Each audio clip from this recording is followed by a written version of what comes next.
How's it going, everybody? My name is Noah Holly, and you're watching the latest episode of the Pride Report. It is episode 25, and today we are going to be breaking down my latest bracketology, recapping last night's action, and previewing tonight's game. Should be a lot of fun, so let's not waste any more time and go ahead and hop right into it. Let's kick off today's show by discussing last night's game, starting with West Virginia topping TCU 82-66. Teddy Allen had a breakout game for the Mountaineers, scoring 16 points on 8 for 13 shooting. James Bolden came off the bench to score 14, and 20th-ranked West Virginia controlled the Horned Frogs. Allen's big night came at the perfect time for a Mountaineers team looking to avoid their 7th loss in 10 games. He displayed incredible confidence and hustle throughout, which is great to see from someone who was benched just a few weeks ago for attitude issues. If he can continue to make a sizable contribution down the stretch, West Virginia will be in very good shape. And in terms of TCU, the Horned Frogs could never string enough buckets together to get within striking distance. One of the weak points of West Virginia's defense is their struggles to defend the three-point shot, but TCU failed to capitalize, opting instead to push the ball inside for whatever reason. North Carolina used a late 16-3 run to pull away from Notre Dame and pick up the 83-66 win. Joel Berry had 21, Theo Pinson added 16, and the Tar Heels picked up their 4th consecutive win. Notre Dame, meanwhile, fell to 15-11 on the year. Bonzie Colson cannot get back soon enough. This offense can truly be difficult to watch at times without him. But back to UNC. It is officially time to take the Tar Heels seriously. Now, granted, I don't think this is a national championship team. I think that they lost too many pieces from a year ago, but they are capable of outscoring pretty much anybody, which makes them extremely dangerous.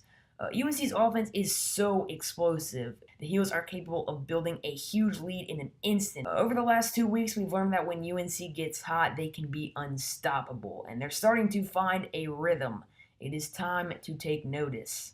Baylor outlasted Texas 74-73 in double overtime in a crucial Big 12 contest. TJ Maston came off the bench to score a career-high 26 points. Monty LeCompte had 16, and the Bears picked up their 4th straight win after Joe Luau-Atchuel converted the game-winning putback dunk with 10 seconds remaining in the final overtime period. Texas, meanwhile, fell deeper into the bubble following the loss, which was their 3rd straight. To be completely honest, I'm not sure how confident I am that the Longhorns will be dancing a month from now. Their inconsistency and tendency to suffer extended scoring droughts is a serious cause for concern. I'm going to talk about them a little bit later in the show, so I'm going to hold that thought right there. As for now, let's go ahead and move along to the next segment. Let's move right along now and talk about tonight's games. Now, Tuesday's slate is absolutely stacked. We've got all kinds of big matchups, starting with the headliner, which is 7th-ranked Texas Tech hosting 23rd-ranked Oklahoma at 7 p.m. on ESPN. The Red Raiders are on an absolute tear right now after losing 3 of 4 early last month. Texas Tech has picked up 6 consecutive wins, which is no easy task in this conference. Oklahoma, on the other hand, has hit a serious rough patch. The Sooners have dropped 3 in a row to slip to 6-6 in Big 12 play. Oklahoma is struggling to hit the three-point shot with the same efficiency they displayed earlier in the year, which has seriously hindered their offensive explosiveness. Their inability to defend is starting to catch up with them as well. Oklahoma may have controlled the Red Raiders in the first regular season meeting between these teams, but you have to like Texas Tech's chances this time around. And now the Red Raiders, they're not going to blow you away offensively, but they hit their shots and they get to the free throw line. So if they can implement their defensive style and force OU to make stops, I see a 7th consecutive win on the horizon. The great action doesn't stop there, of course. Virginia will be playing its first game as a number 1 team in 36 years tonight when they take on Miami at 9 p.m. on ESPN. Now, the Cavaliers may have moved into the top spot, but they're coming off of their worst performance of the season. In Saturday's loss to Virginia Tech, the Hoos suffered from poor shot selection and an inability to convert on the offensive end. This is why people have doubts about Virginia's chances at a Final Four run. Will they be able to overcome these offensive droughts against, let's say, Villanova or Michigan State or Gonzaga or some of the other elite offenses? That is the big question. The defense is there, obviously, but the best offenses typically succeed in March, and I'm not exactly sure that Virginia has what it takes on that end of the floor. Now, with that being said, I still think Virginia is a top 3 college basketball team, but it is something to think about. At 7 p.m. on ESPN2, Kansas travels to face Iowa State. It would be extremely unwise to take this Cyclones team lightly. On their home floor, Iowa State has beaten the likes of Texas Tech, West Virginia, and most recently Oklahoma this season. Barring a Big 12 tournament title, the Cyclones won't be in the NCAA tournament this year.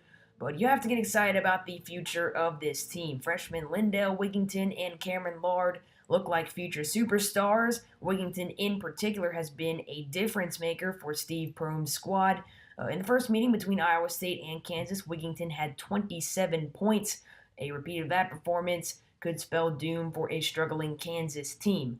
I'm actually going to bite the bullet and take Iowa State in an upset. They've just been so tough at home all year long, and Kansas's terrible effort on Saturday really scared me away from the Jayhawks. Missouri hosts Texas A&M at 7 on ESPNU. Both teams come into the game with a 4-game winning streak.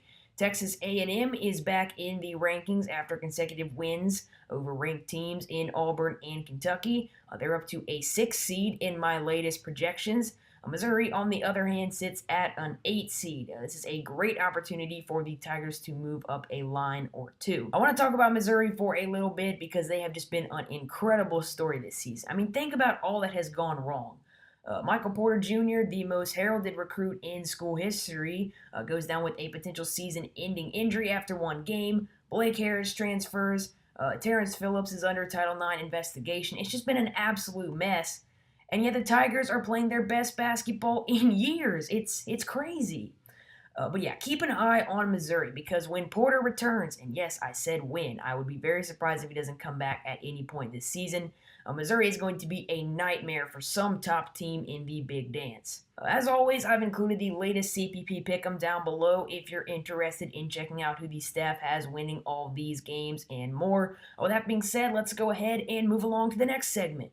Now let's do a little bit of a bracketology update. I want to focus on the bubble for a few minutes. One major change in today's projections was the movement of Texas from a 10 seed to the last 4 in. Providence filled the vacancy on the 10 line while Washington moved to the last bye. But we're not going to focus on those guys as much as we're going to focus on Texas for the time being. Now, Texas is an interesting case. I mean, they have a nice collection of Quadrant 1 wins, and you have to respect the tough schedule.